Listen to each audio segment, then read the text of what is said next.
All right, let's just get right into it. Have you ever had that feeling where you know exactly what you need to do to get what you want, but for some reason you just don't do it? Yeah, me too. Well, today we're going to break down a system that's designed to fix that for good. It's a really simple daily framework to hit your biggest goals, and the whole thing hinges on one single powerful psychological insight. And here's the kicker. The brutal truth nobody wants to hear.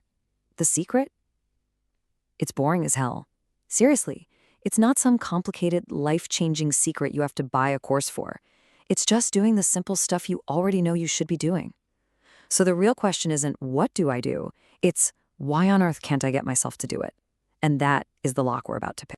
So look, the problem isn't that you don't have the information, right? You know you should probably eat a little better or hit the gym or finally start that side project. The real problem is just a failure to act consistently. But here's the thing.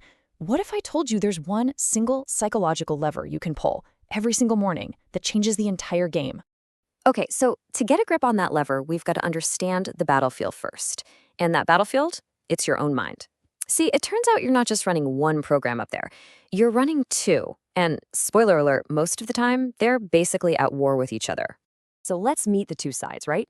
First up, you've got System 1. This is your autopilot. It's the part of you that smashes the snooze button, craves that comfy couch, and just mindlessly scrolls through social media. Its only goal is to keep you safe and comfortable, like right this second.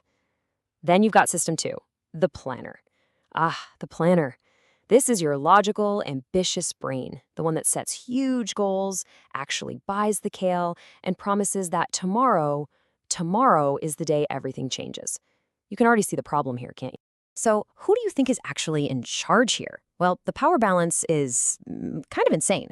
Your autopilot, that System 1, it's running the show a whopping 95% of the time. 95%. And why? Well, it all goes back to our caveman days. It's a survival thing. Your brain is hardwired to save energy and take the easiest route possible to stay alive. That's why your willpower just evaporates by 3 p.m. You're trying to fight a tidal wave of instinct with a couple of good intentions. It's just not a fair fight. So, for real, stop beating yourself up about it. You're not lazy, you're not unmotivated, you're literally trying to fight millions of years of evolution with a motivational quote you saw on Instagram. That's a fight you're gonna lose every single time. Unless you figure out how to hack the system. And that brings us to the good part, the solution. The big secret isn't to declare war on your autopilot. No way. It's to trick it into working for you. The whole hack is about taking control of the very first decision you make every day. Because that one little action, it sets the tone for everything else. I love this way of thinking about it. Every single morning, you're basically casting a vote for who you want to be. You hit snooze, bam, that's a vote for comfort over growth. You immediately grab your phone and start scrolling, that's a vote for distraction over intention. You let other people's priorities win by checking your email, another vote. But what if you take just one intentional action? Well, that's a powerful vote for the person you actually want to become. And trust me on this, your brain is keeping a running tally of these votes. Every time you keep a tiny promise to yourself, you're building up this mountain of evidence. You're proving to your own brain that you're the kind of person who follows through. And eventually, after enough votes, your brain starts to believe it. And that's when discipline stops feeling like a chore and just becomes who you are. That's the hack. So how do we make this happen, systematically? We use the first hour of the day. And look, this isn't some hustle culture nonsense. This is pure neuroscience. Right when you wake up, your brain is in this peak state of performance. And what do most of us do? We waste it. So we're going to hijack that time with a super simple 60-minute system. Okay, but before I lay out the steps, we need to get this one key idea down. The one domino. This is not your giant, overwhelming to-do list, okay? It's the one most important task that, if you just get that one thing done, it makes everything else feel easier or maybe even unnecessary. Finding this domino, it's absolutely crucial. All right, here it is, the 60-minute cheat code. Step 1, minutes 1 and 2, hydrate.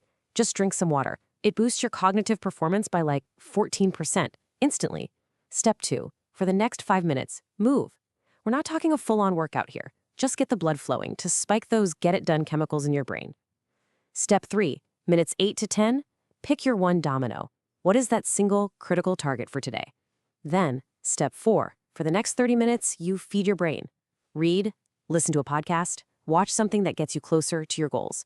And finally, step 5, the last 20 minutes, you do the domino. You just execute on that one thing. No phone, no email, 0 distractions. That's it. That's the whole system. Now, I know what you might be thinking. 1 hour? That's not going to change my life. But that's where we all get the math wrong when it comes to progress. Because this hour doesn't just add up day after day, it compounds. It all starts with just one single focused hour. Yeah, it might feel small, maybe even pointless on a random Tuesday. But this little hour is the foundation for absolutely everything that's coming next.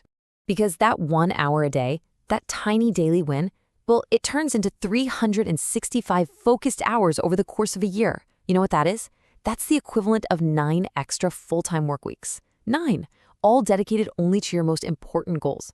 Just think about what you could build or create or learn with that kind of time. Let me put it another way. That's 15 full, 24-hour days of pure, uninterrupted progress on your goals. Imagine that. No meetings, no emails, no distractions, just you making progress. What could you accomplish if someone just handed you an extra half a month of pure focus every single year? And look, the impact on you is where it gets really crazy. Stick with this for 30 days and you'll feel it. More confidence, more clarity. After 90 days, other people will start to notice. They'll ask you what's different. And after 5 years of doing this, forget about it. You haven't just hit a few goals. You've become a completely different person. You see, in the end, this has nothing to do with being a morning person. It's about something way deeper. It's about building personal integrity. It's about becoming someone who keeps the promises they make to themselves. And when you can truly, deeply trust yourself to follow through, man, your entire world starts to change. So let's talk about your next 365 days. They're coming, whether you're ready for them or not. And where you are a year from now, it's going to be a direct result of that simple choice we've been talking about. And really, there are only 2 paths forward from here. Path 1, you keep hitting the snooze button. It's easy, it's comfortable, and a year from today, you'll be in the exact same spot, probably complaining about how other people get lucky. Or there's path 2. You claim that first hour. Yeah, it's going to be uncomfortable at first, but a year from now, your entire life's trajectory will have shifted. And you'll know deep down it had nothing to do with luck. It was a choice you made over and over again. And this really gets to the core of it, doesn't it? The hard truth is that most people will choose comfort over growth every single time. It's the human default setting, and that's exactly where the opportunity is. The real secret is just making the conscious choice to be one of the few who doesn't. So look, the next 365 days are coming. That's a fact. The only question left is, which person are you going to be? The one who chooses comfort or the one who chooses growth? The choice